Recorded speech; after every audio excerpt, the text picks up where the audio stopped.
¿Qué tal? Bienvenidos nuevamente a UCI Salud. Mi nombre es Diego Vargas Torres. Yo soy Sofía Rivadeneira y el día de hoy se lo vamos a dedicar a las mujeres. Así es, el día de hoy tenemos temas ginecológicos, así que vamos con la primera nota. El cáncer de cuello uterino es un tipo de cáncer que se produce en las células del cuello uterino, que puede ser abundante y tener un olor fétido, y dolor pélvico o dolor durante las relaciones sexuales. Por otro lado, los factores de riesgo para el cáncer de cuello uterino incluyen los siguientes: muchas parejas sexuales y actividad sexual a edad temprana. Cuanto mayor sea la cantidad de parejas que tienes y tener relaciones sexuales a una edad temprana, aumenta el riesgo de contraer el virus del papiloma humano. Sistema inmunitario debilitado. Podría tener más probabilidades de presentar cáncer de cuello uterino si tu sistema inmune está debilitado por alguna otra afección de salud. Y finalmente, el tabaquismo está muy asociado con el cáncer de cuello uterino de células escamosas. Así es, como escuchamos en la nota, el primer tema del día de hoy es el cáncer de cuello uterino, ¿sí? Ahora, como hemos explicado varias veces, el cáncer es básicamente una mutación genética, ¿no? En las células tenemos ADN y ese ADN por alguna razón muta y empieza a desordenar las funciones de las células, ¿no? Como escuchamos en la nota, las células crecen a una velocidad, por ejemplo, de 1. Cuando hay un cáncer, cuando hay una mutación genética, estas células no solamente se alteran en su función, es decir, no cumplen la función que debían, sino que empiezan a crecer en una velocidad mayor, en 2, en 3 y hasta en 4 veces su velocidad normal. Entonces, este crecimiento de las células va a provocar diferentes signos y síntomas, diferentes manifestaciones, ¿sí? Entonces hay que tener muy en cuenta eso. El cáncer es una replicación de células anormales muy rápido, ¿sí? Y como es de cuello uterino, se va a desarrollar en la parte baja del útero, la que conecta directamente con la vagina. Claro.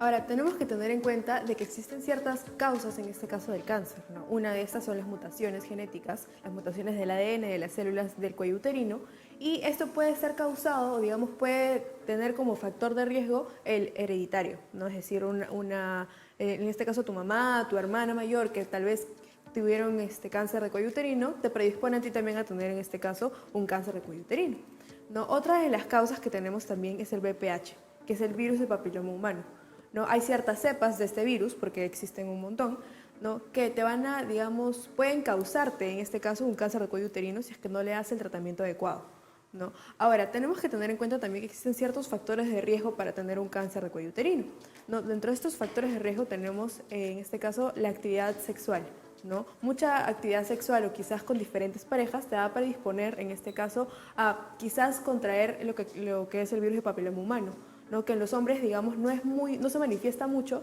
pero sin embargo cuando llega a infectar a una mujer puede causar muchas complicaciones como por ejemplo el cáncer, ¿no? Otra de los factores de riesgo que tenemos es el tabaquismo, ¿no? El fumar, el consumir alcohol, siempre va a, digamos, causar una alteración en tu metabolismo, puede llegar a causar inclusive ciertas mutaciones en tus células que va a favorecer a este cáncer, ¿no? Otro de los factores de riesgo que tenemos son las enfermedades de transmisión sexual, ¿no? Como por ejemplo, que también pueden en este caso predisponerte a contraer lo que es el virus de papiloma humano. Así es, como explicó Sofía, el virus del papiloma humano o el VPH es un factor muy importante en el cáncer del cuello uterino. De hecho, la gran mayoría del cáncer del cuello uterino se debe a una infección por VPH, especialmente, como dijo Sofía, por las cepas 16 y 18. ¿No? Existe una gran variedad de cepas, pero generalmente las 16 y las 18 son las que causan el cáncer en sí. Ahora, ¿qué va a pasar? El cáncer de cuello uterino no se desarrolla de la noche a la mañana. De hecho, tienen que pasar bastantes años, se dice un promedio de 10 a 20 años, para que el cáncer el cuerpo tiene la capacidad de poder eliminar este virus de papiloma humano por cierto tiempo. Pero ya pasados los 33, los 34 años, el cuerpo ya no tiene esa capacidad de eliminar el virus y empieza a generar algunos signos y síntomas. Este virus empieza a colonizar más el útero de la mujer, el cuello uterino de la mujer, y genera estas mutaciones en las células. Ahora, una vez establecido el cáncer, no tiene mucha sintomatología, no tiene muchos signos y síntomas en la etapa temprana. Pero si es que hay algunos, puede haber dolor a las relaciones sexuales, que se llama dispareunia, ¿no? En el término médico es dispareunia. Puede haber sangrado vaginal en el momento de las relaciones sexuales o inclusive intermenstrual, ¿no? En la mitad de tu ciclo menstrual puede haber sangrado. Y puede haber también un dolor pélvico crónico, también puede existir. Sin embargo, y repito una vez más, es muy difícil de que se desarrolle una sintomatología en el cáncer en etapa temprana. Por eso es muy importante acudir a chequearse regularmente con un ginecólogo. Claro.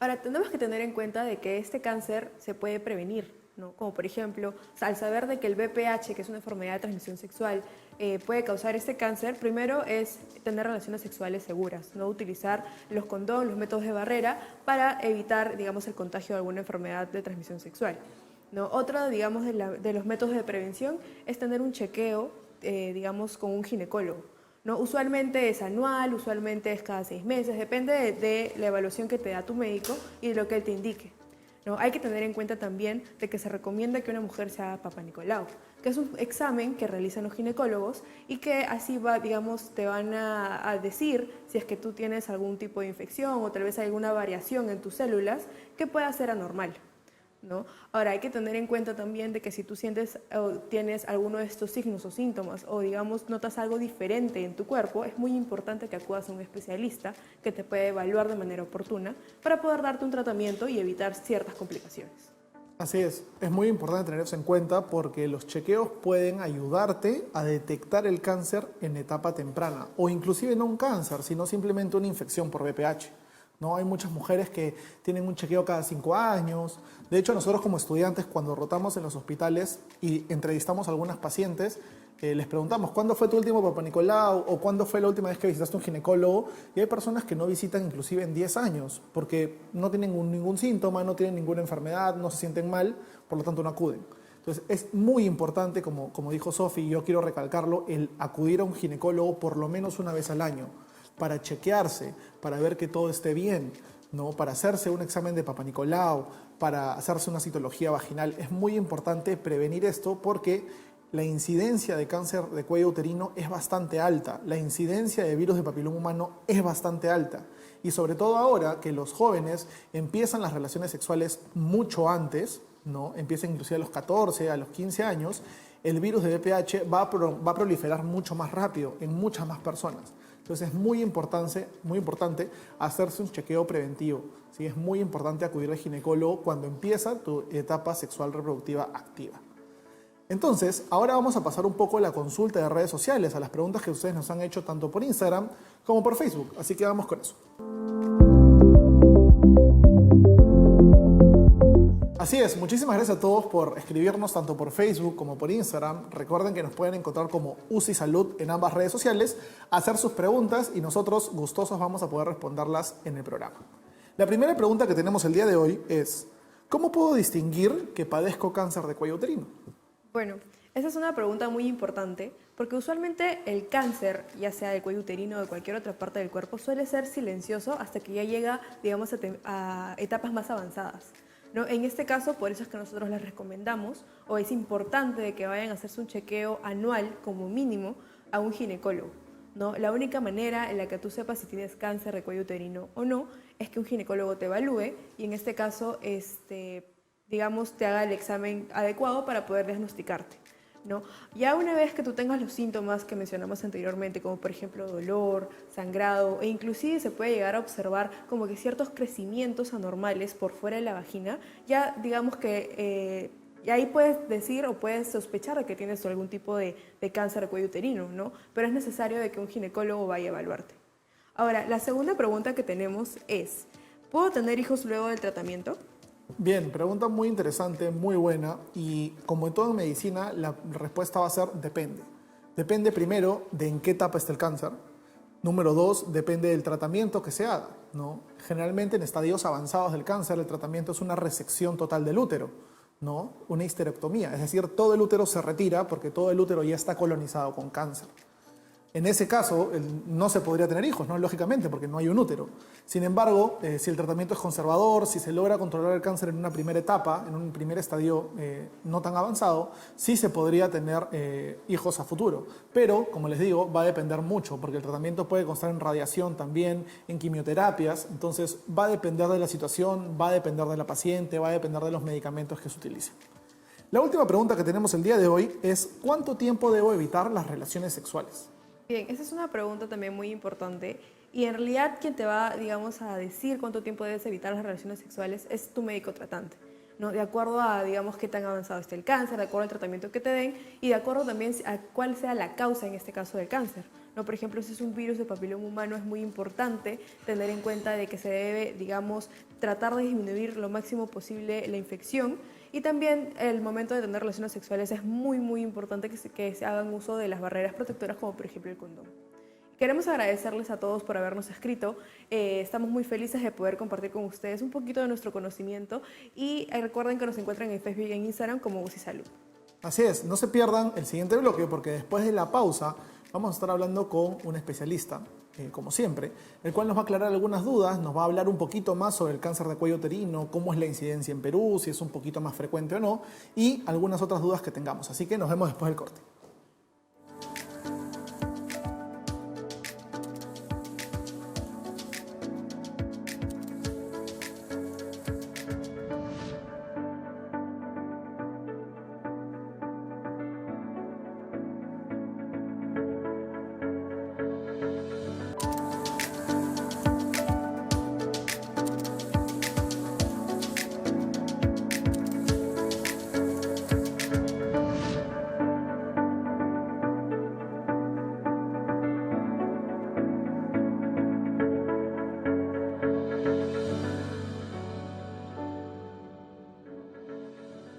Y para conversar un poquito más acerca del cáncer de cuello uterino, hemos traído a un especialista de la Clínica Megasalud Universal, así que vamos con el invitado. Así es, para hablar un poquito más del cáncer de cuello uterino, el día de hoy estamos con el doctor Alejandro Aure, médico de la Clínica Megasalud Universal. Doctor, bienvenido al programa nuevamente. Buenas, ¿cómo están? Muchas gracias por la invitación nuevamente. Gracias. Gracias, doctor, por su tiempo para seguir compartiendo y, como siempre, tenemos algunas preguntitas para hacerle, para aclarar algunas cosas. Y la primera de ellas, doctor, es ¿a qué se debe principalmente el cáncer de cuello uterino? ¿Qué es lo que sucede?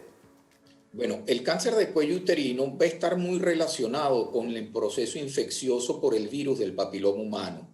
Se dice que es una infección, una causa necesaria, mas no suficiente. ¿Qué quiero decir con esto? De que no todas las mujeres que presentan esta infección van a desarrollar cáncer de cuello uterino.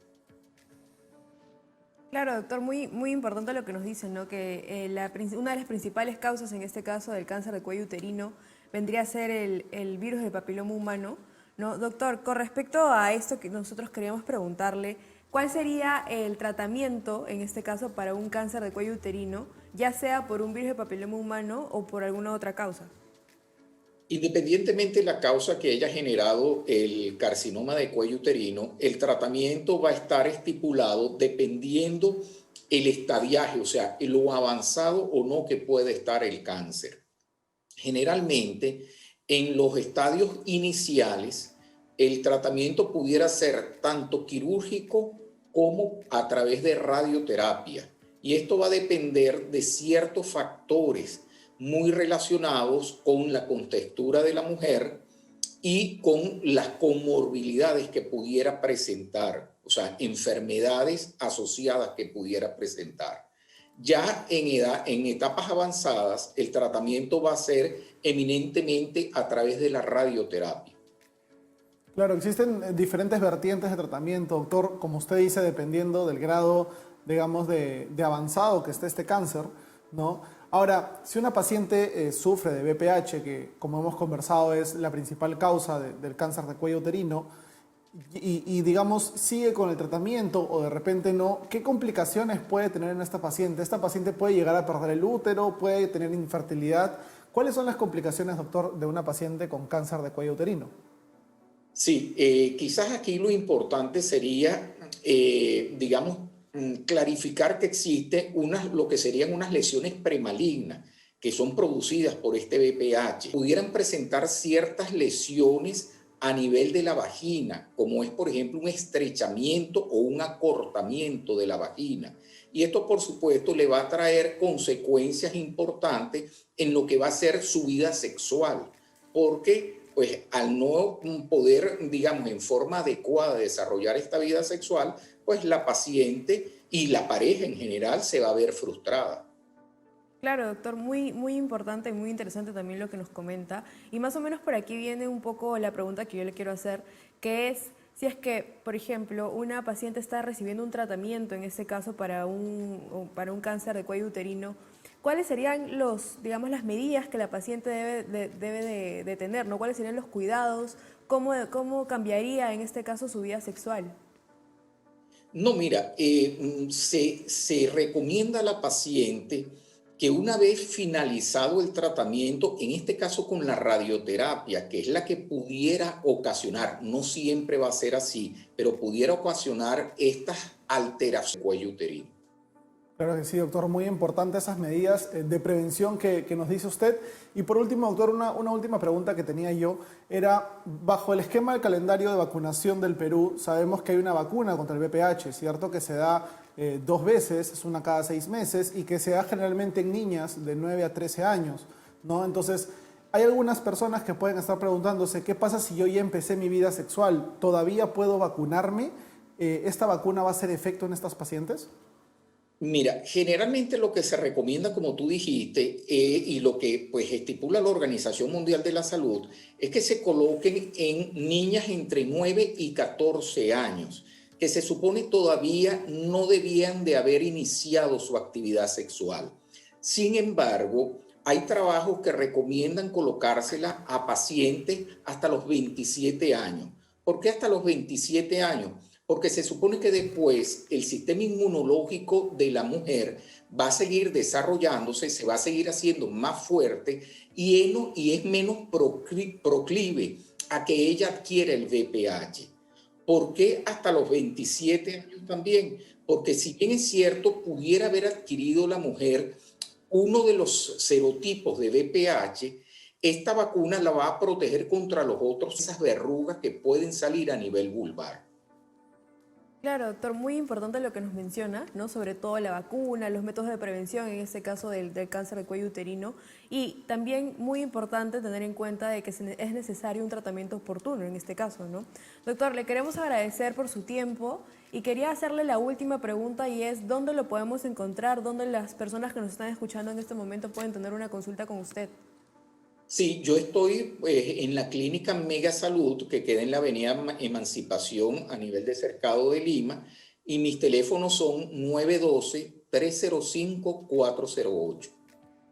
Bien, doctor, muchísimas gracias por su tiempo. Lo comprometemos para estar con nosotros en el siguiente bloque para seguir conversando un poquito del siguiente tema, doctor.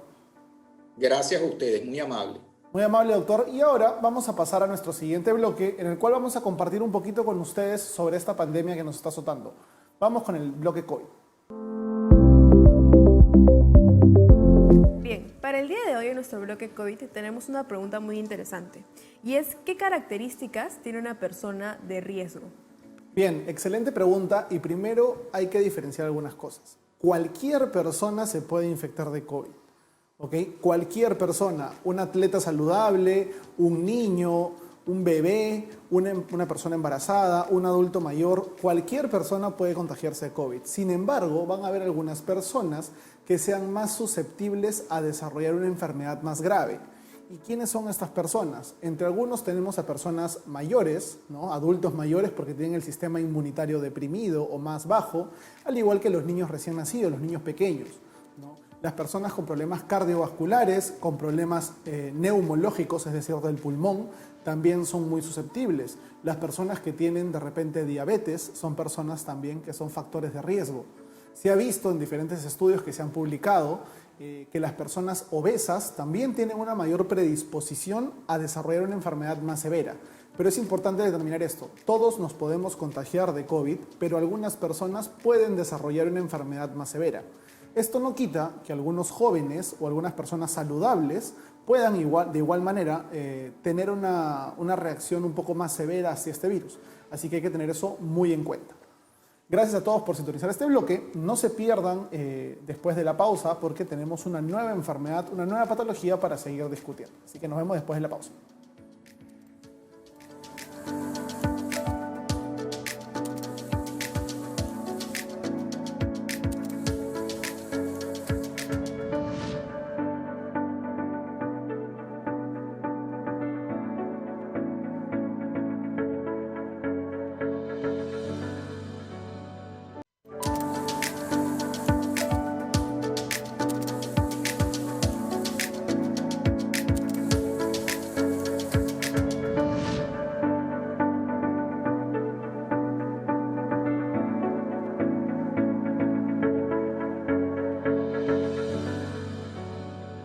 El cáncer de mama es un tipo de cáncer que se forma en las células de las mamas en las mujeres y también en los hombres.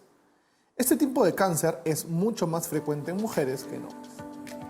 Los médicos saben que el cáncer de mama ocurre cuando algunas células mamarias comienzan a crecer de manera anormal. Estas células se dividen más rápido que las células saludables y continúan acumulándose formando un bulto o masa. Las células pueden diseminarse por la mama hasta los ganglios linfáticos o inclusive a otras partes del cuerpo, llamado metástasis. Los investigadores han identificado factores relacionados con las hormonas, el estilo de vida y el entorno que puede aumentar tu riesgo de desarrollar cáncer. Sin embargo, no se sabe con exactitud por qué algunas personas que no presentan ningún factor de riesgo desarrollan cáncer y otras personas con factores de riesgo nunca lo desarrollan. Es posible que el cáncer de mama se produzca por una interacción compleja entre composición genética y tu entorno. Entre los signos y síntomas frecuentes del cáncer se pueden incluir los siguientes: un bulto o engrosamiento en la mama, que se siente diferente del tejido que la rodea, cambios de tamaño, forma o aspecto de una mama, cambios en la piel que se encuentran sobre la mama, como formación de hoyuelos, descamación, desprendimiento de la piel, formación de costras y pelado del área pigmentada de la piel que rodea el pezón o la piel de la mama. Finalmente, puede haber enrojecimientos o pequeños orificios en la piel que se encuentra sobre su mama. Esto también se le conoce como la piel de naranja. Si encuentras un bulto u otro cambio en las mamas, inclusive si obtuviste resultados normales en una mamografía reciente, pide una consulta con el médico para que te evalúe de inmediato. El considerable apoyo para la concientización y el financiamiento de investigaciones sobre cáncer de mama ha ayudado a crear avances en el diagnóstico y tratamiento del mismo. Las tasas de supervivencia del cáncer de mama han aumentado y el número de muertes asociadas con esta enfermedad está disminuyendo constantemente, en gran medida debido a factores como la detección temprana, un nuevo enfoque de tratamiento personalizado y un mejor entendimiento de la enfermedad. En esta segunda parte del programa vamos a hablar un poquito sobre el cáncer de mama. Es importante volver a definir el cáncer, ¿cierto? El cáncer es el crecimiento extralimitado en abundancia de las células cancerígenas. ¿No? ¿Qué va a pasar con estas células? Estas células van a empezar a engrosarse, van a empezar a variar su forma y van a empezar a variar su función. No van a funcionar de manera adecuada. Si a eso le sumamos que estas células empiezan a replicarse muy rápidamente, a esa masa, a esa formación de células se le va a llamar tumor. Eso básicamente, si se localiza en el seno, ya sea, o en la mama más bien dicho, ya sea de la mujer o del hombre, se le conoce como cáncer de mama. Claro, es muy importante recalcar de que el cáncer de mama no solamente se da en mujeres, ¿no? Los hombres también tienen glándula mamaria, simplemente que esta no ha llegado a desarrollarse como el de una mujer, ¿no? El de los hombres está atrofiada, ya es una glándula, digamos, casi que no está, ¿no?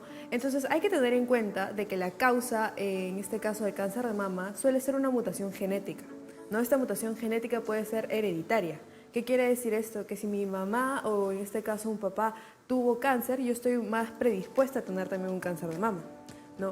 Ahora, dentro de los factores de riesgo que puede tener una persona para padecer, en este caso, este cáncer, tenemos primero el antecedente familiar, ¿no? Como ya les mencioné, el hecho de que un familiar cercano haya tenido cáncer de mama también es un factor predisponente para que la persona tenga también el cáncer de mama, ¿no? Otro factor de riesgo es la edad avanzada y ser mujer, ¿no? Las mujeres, digamos, somos más propensas en este caso a tener cáncer de mama, pero como ya les mencioné, los hombres también las pueden tener.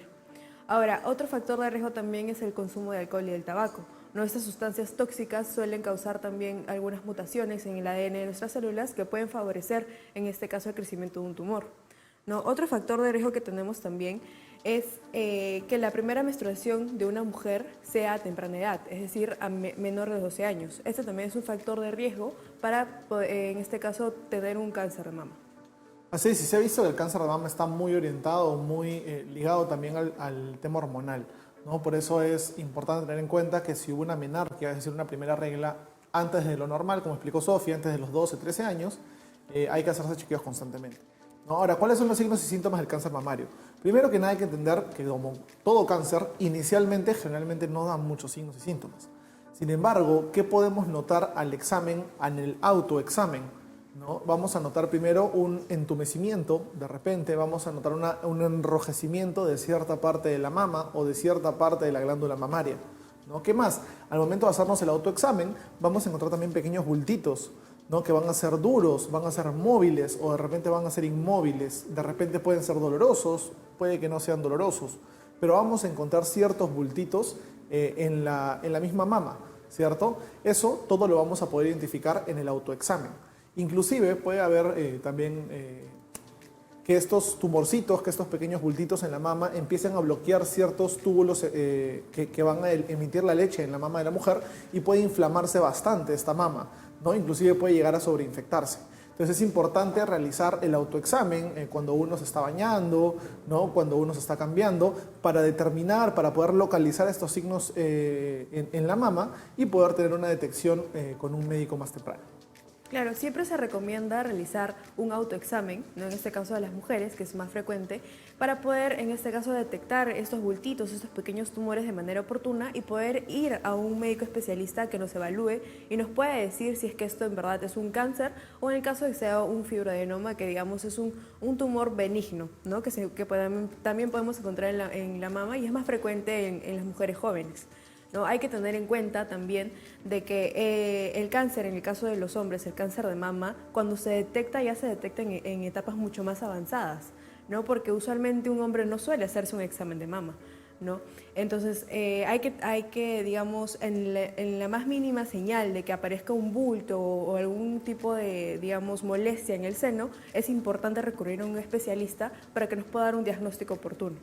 Y es importante tener en cuenta también que la mama está formada básicamente por grasa, ¿no? Y el aumento del tamaño de la mama no necesariamente tiene que deberse a un tumor, puede ser al aumento de la ingesta de grasas, puede ser inclusive debido al ciclo menstrual, puede ser inclusive en los hombres una ginecomastia, ¿no? Que por desórdenes hormonales o por alguna enfermedad de base, el hombre desarrolla un aumento del botón mamario, del tamaño de la mama, ¿no? Y muchos lo pueden confundir con cáncer, pero no necesariamente, ¿no? Entonces por eso es importante autoexaminarse, es importante tocarse en forma horaria, como círculos, para poder ver si es que hay algún bultito, alguna lesión y poder acudir inmediatamente al especialista.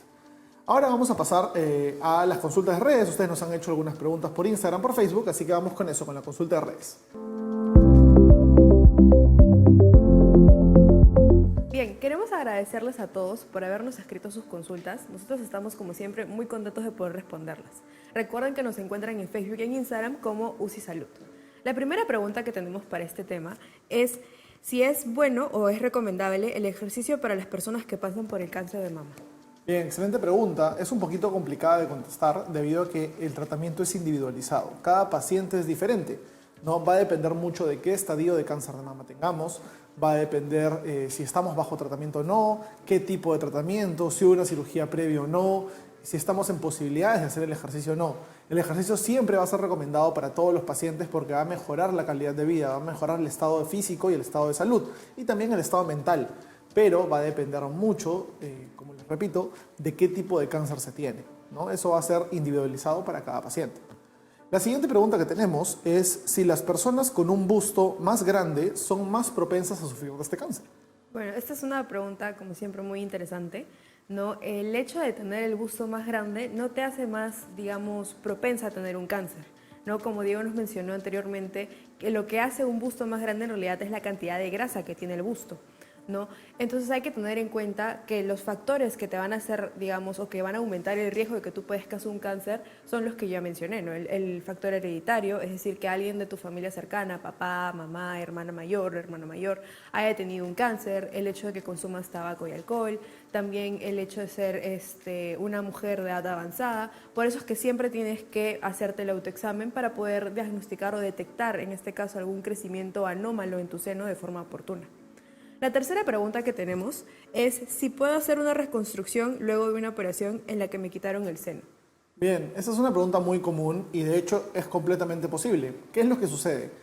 El tratamiento del cáncer va a variar según cada paciente, como hemos hablado. Hay algunas pacientes que van a tener que retirarles el seno. Esa cirugía se llama mastectomía radical. en la cual se quita todo el seno, todo el tejido mamario, toda la glándula, toda la grasa y literalmente solamente queda el músculo por debajo. Entonces, obviamente, estéticamente y psicológicamente no es agradable. Y hay algunas pacientes que optan por una reconstrucción mamaria, en la cual se va a poner un implante de silicona por encima del músculo pectoral para simular una mama. Y de hecho, la reconstrucción es bastante buena, queda estéticamente bastante bien y hay muchas mujeres que optan por eso. Gracias a todos los que nos escriben por Instagram, por Facebook. Recuerden que nos pueden encontrar como UCI Salud en ambas redes sociales. Pueden hacer sus preguntas por ahí y nosotros gustosos las vamos a ir contestando en el programa. Ahora no se pierdan porque en el siguiente bloque vamos a tener una entrevista con un especialista, un médico oncólogo, el cual nos va a ayudar a resolver algunas dudas sobre el cáncer de mama. Nos vemos después de la pausa.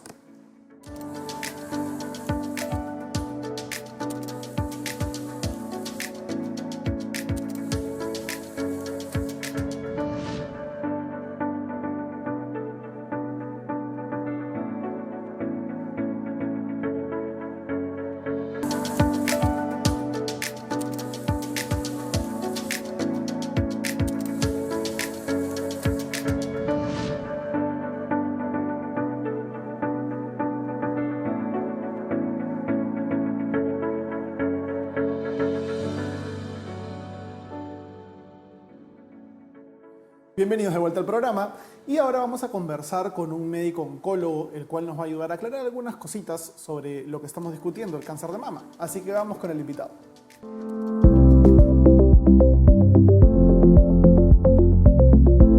Así que para seguir hablando un poquito más acerca del cáncer de mama y poder aclarar algunas dudas que tenemos, estamos con el doctor Alejandro Aure, médico oncólogo de la Clínica Megasalud Universal. Bienvenido nuevamente, doctor. Gracias, muy amable. Bien, doctor. Doctor, para comenzar con la entrevista, la primera pregunta que tenemos para el día de hoy es ¿a qué se debe principalmente el cáncer de mama? ¿Cuáles son sus causas? El cáncer de mama puede tener principalmente, digamos, dos causas. Una causa hereditario familiar y otra es una aparición de un cáncer de mama esporádico. ¿A qué se denomina esta causa hereditario familiar o qué pacientes van a sufrir este tipo de cáncer de mama?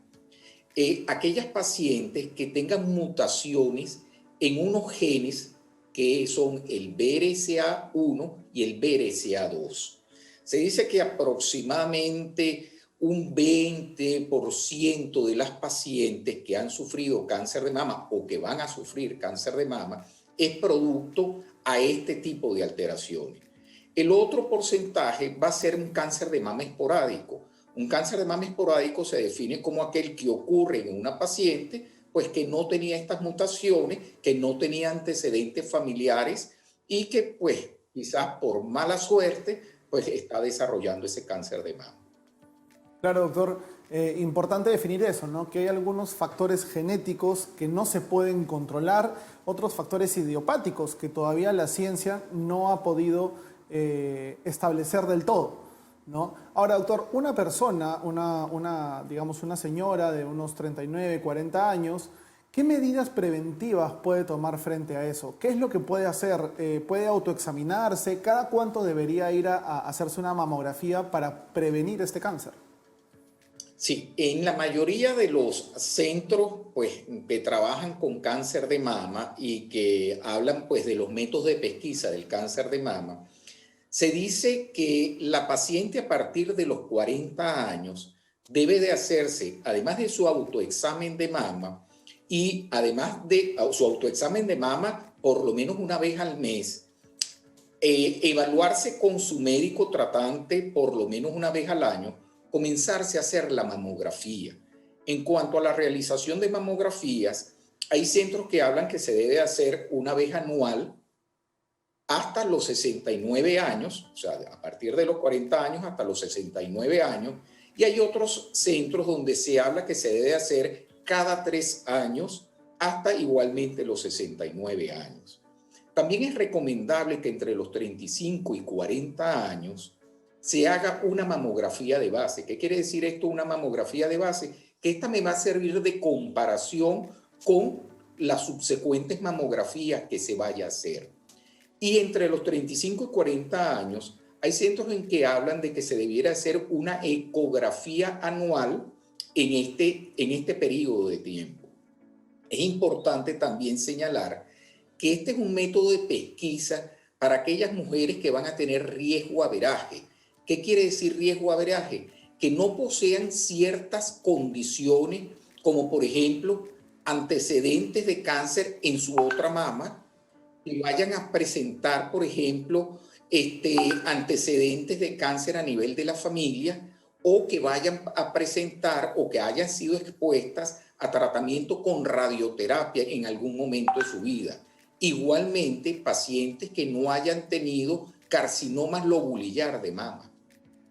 Claro, doctora, hay que tener en cuenta que para, en este caso, la prevención del cáncer de mama, en este caso la detección temprana, hay que primero ir al médico cada cierto tiempo, ¿no? Evaluarnos, y en el caso de ser una paciente a partir de los 40 años es muy importante realizarse una mamografía anual, ¿no? También si es que tenemos estos factores de riesgo, ¿no? De antecedentes de cáncer, acudir a nuestro médico y él nos va a decir cada cuánto tiempo es necesario que nosotros regresemos para ser evaluados. Doctor, la pregunta que le quiero hacer va más hacia el lado del tratamiento, ¿no? En el caso del cáncer de mama, ¿cuál sería el tratamiento adecuado? ¿Siempre se tiene que operar? ¿Siempre es necesario sacar, en este caso, extirpar toda la mama? A pesar de ser órganos que están, digamos, bien localizados y bien circunscritos, el tratamiento va a ser variable dependiendo el estadio en que consigamos este cáncer. Sin embargo, en líneas generales, el tratamiento va a ser quirúrgico, sobre todo en los estadios tempranos. Y este tratamiento quirúrgico usted lo puede acompañar de radioterapia, de quimioterapia, de hormonoterapia o de terapia biológica, que son los anticuerpos anticlonales. En estadios avanzados se prefiere dar primero la quimioterapia y después la cirugía. El resto de los tratamientos va a depender mucho de los hallazgos que haya en la anatomía patológica, porque estas son piezas que son sometidas a inmunohistoquímica, o sea, a unos estudios que hace el patólogo para determinar si los otros tratamientos proceden o no. En cuanto a la cirugía, no siempre se va a hacer esas mastectomías radicales, o sea, no siempre se va a extirpar totalmente la mama.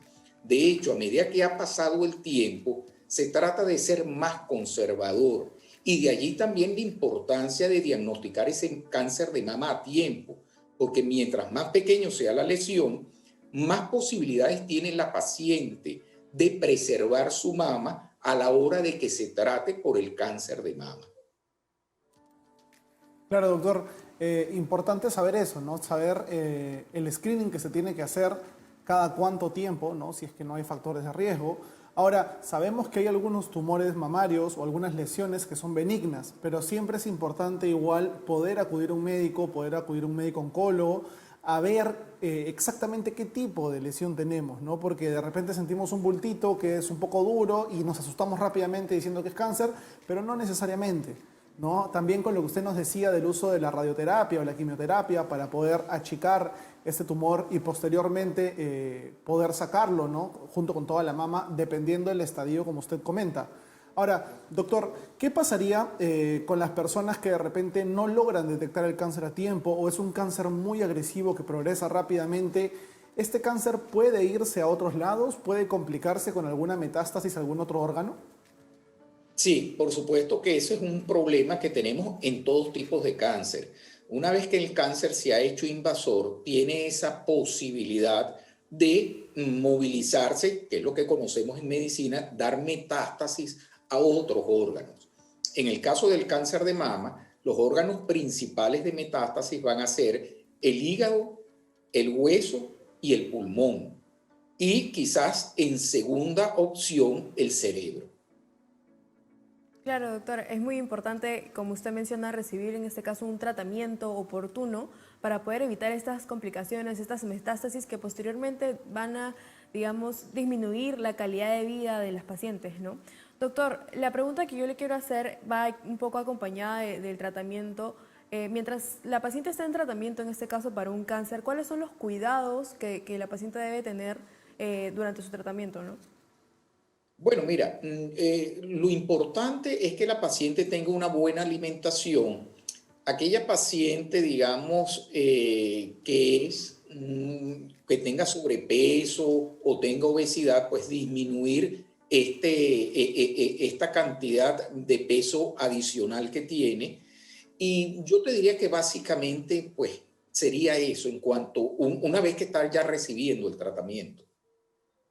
Bien, doctor. Eso es bastante informativo porque hay muchas personas que de repente piensan que una vez que tienen el cáncer, una vez que tienen, digamos, están en tratamiento, no pueden hacer ciertas cosas o tienen que variar su alimentación o tienen que dejar de hacer ejercicio o de repente dejar de tener relaciones sexuales. Y es importante decirles de que no necesariamente es el fin de la vida, ¿no? Este cáncer puede tener un tratamiento, este cáncer se puede extirpar con tiempo, ¿no? Ahora, doctor, la última pregunta que me gustaría hacerle, usted mencionaba el autoexamen de mama, ¿no? Y mencionaba que deberíamos hacerlo por lo menos una vez al mes, si no me equivoco, una vez a la semana. No sé si podría ayudarnos un poquito en cómo podríamos realizar exactamente este examen de mama, este autoexamen. Mira, lo recomendable, digamos, lo que yo he hecho en mi vida profesional, en mi práctica profesional y lo que he leído en trabajo científico, es que lo importante es que la mujer, que es la que mejor se va a conocer sus mamas, se haga ese autoexamen de mama en el mismo momento del día del ciclo menstrual. ¿Qué quiere decir esto en el mismo día del ciclo menstrual? Que si tomó como primer día cuando se va a hacer el examen, pues sea siempre todos los primeros días del ciclo menstrual. Que si tomó el día 14, probablemente en su ovulación, que sea siempre los días 14. O que si tomó el día 21, que sea siempre los días 21 de su ciclo menstrual. ¿Por qué esto? Porque se supone que en ese momento las mamas tienen los mismos cambios producto de las hormonas que producen sus ovarios. Lo otro que sería recomendable, como eso es un autoexamen que se hace con el pulpeo de los dedos, es que se lo haga mientras se va a bañar, que las mamas estén enjabonadas, de modo de que los dedos puedan deslizarse fácilmente sobre el tejido mamario y cualquier alteración sea más factible identificarla.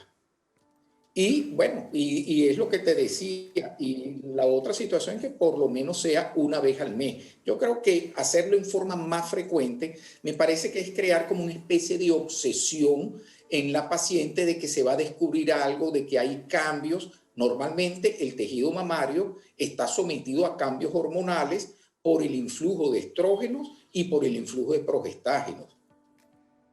Claro, doctor, es muy importante tener en cuenta estos datos muy importantes, ¿no? Que si vamos a realizar el autoexamen es necesario que sea siempre en el mismo día, ¿no? Teniendo en cuenta de que la mama va a tener cambios, ¿no? Durante todo el ciclo menstrual, ¿no? de cada persona. Doctor, la última pregunta que quiero hacerle es ¿dónde lo podemos encontrar? ¿Dónde las personas que nos están viendo en este momento pueden tener una consulta con usted?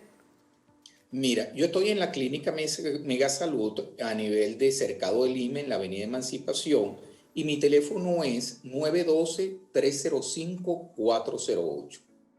Bien, doctor, muchísimas gracias por su tiempo, gracias por siempre estar presto a resolver nuestras dudas y a colaborar con todos nuestros televidentes. Gracias a ustedes nuevamente, muy amable. Muy amable, doctor, muchísimas gracias por estar con nosotros. Y ahora vamos a pasar a nuestro siguiente bloque, en el cual vamos a ir hablando de algún mito o vamos a darles algún tip que podamos tener sobre una vida saludable y sobre medicina. Así que vamos con eso, con los tips y mitos.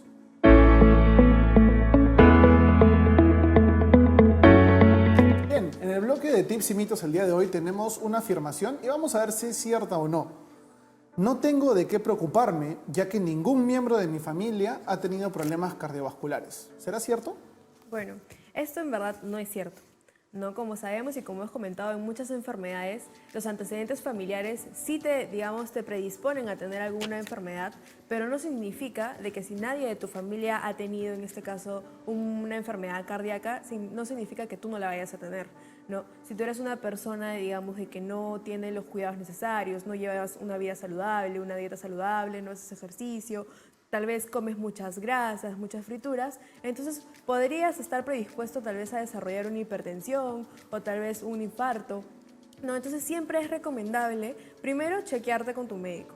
¿no? Segundo, es muy recomendable llevar una vida saludable, ¿no? Hacer ejercicio al menos 30 minutos al día, ¿no?